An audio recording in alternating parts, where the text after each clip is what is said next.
I keep seeing this argument frequently online. The old gen was built different, and the new gen could never survive back then. And every time I hear it, I just smile, because One Piece itself has already answered this debate. Not with words, but with history. Because the truth is simple, uncomfortable, and repeated over and over in this story. The new generation always surpasses the old, not immediately, but inevitably. Let's restart from the truth. There's this idea in the community that the old generation exists on a different plane of power, like they're untouchable gods and everyone else is just role-playing pirates. And I get why people feel that way. Roger was Pirate King before we even saw him fight. Whitebeard was already the world's strongest man before Marineford. Garp was a legend before the story even started. Their reputations were finished products. But that's exactly where the bias creeps in. Because we didn't watch the old generation become legends. We were told they were legends. Meanwhile, we are watching the new generation build their legacy in real time. And the feats they're pulling off at their ages are genuinely absurd. And when you actually slow down and analyze the pattern of One Piece, the message is consistent. The new generation always surpasses the old. Let's start with Rocks, properly this time. Rocks D. Seabeck was not beaten by Roger alone. God Valley was a Domi reversey chaos on chaos, and it took Roger and Garp together to bring Rocks down. That already tells you how dangerous Rocks was, and here's the part people gloss over. Rocks was in his prime at God Valley, but Roger wasn't, Garp wasn't, and Whitebeard wasn't. Those three legends everyone worships, they were still on the climb. Roger and Garp didn't beat Rocks because they had already surpassed him. They beat him, then continued growing, and eventually surpassed him. That's crucial, because Rocks wasn't the end point of strength. He was a stepping stone, and that same pattern repeats. Roger surpassed Rocks over time, not in a single moment, by refining his haki, sharpening his will, and becoming something Rocks never was. Rocks ruled through dominance. Roger ruled through freedom. That ideological shift mattered. But Roger himself was never meant to be the ceiling. Roger literally tells us that. He didn't say, "I am the strongest who will ever live." He said, "Someone will surpass us, not might." Now let's talk about Shanks, and why this comparison exists at all. Shanks is controversial because he doesn't follow the old gen template. No devil fruit, no empire of terror, no trail of destruction like Whitebeard or Kaido. And yet the world reacts to him differently. Shanks doesn't just clash with top tiers, his presence controls the battlefield. We've seen his conqueror's haki shut down an admiral from miles away. We've seen top tiers pause, hesitate, reassess, not because of numbers, but because of him.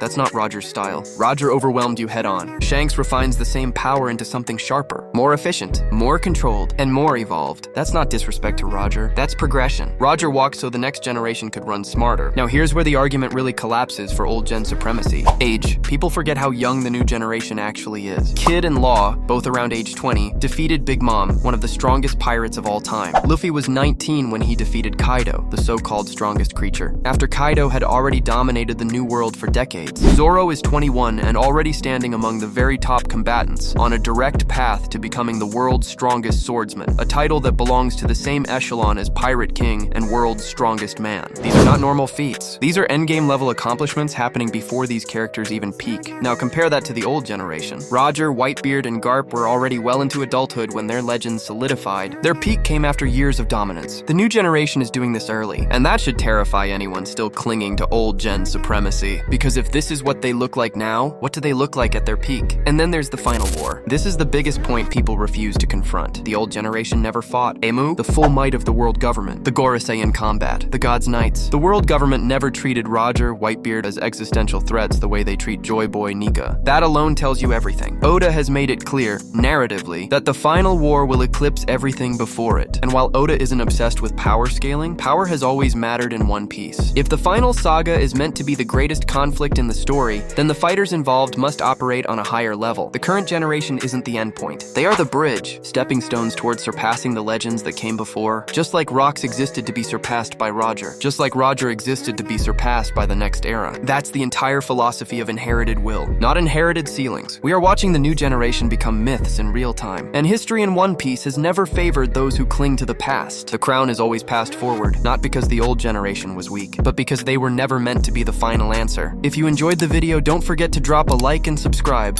Peace.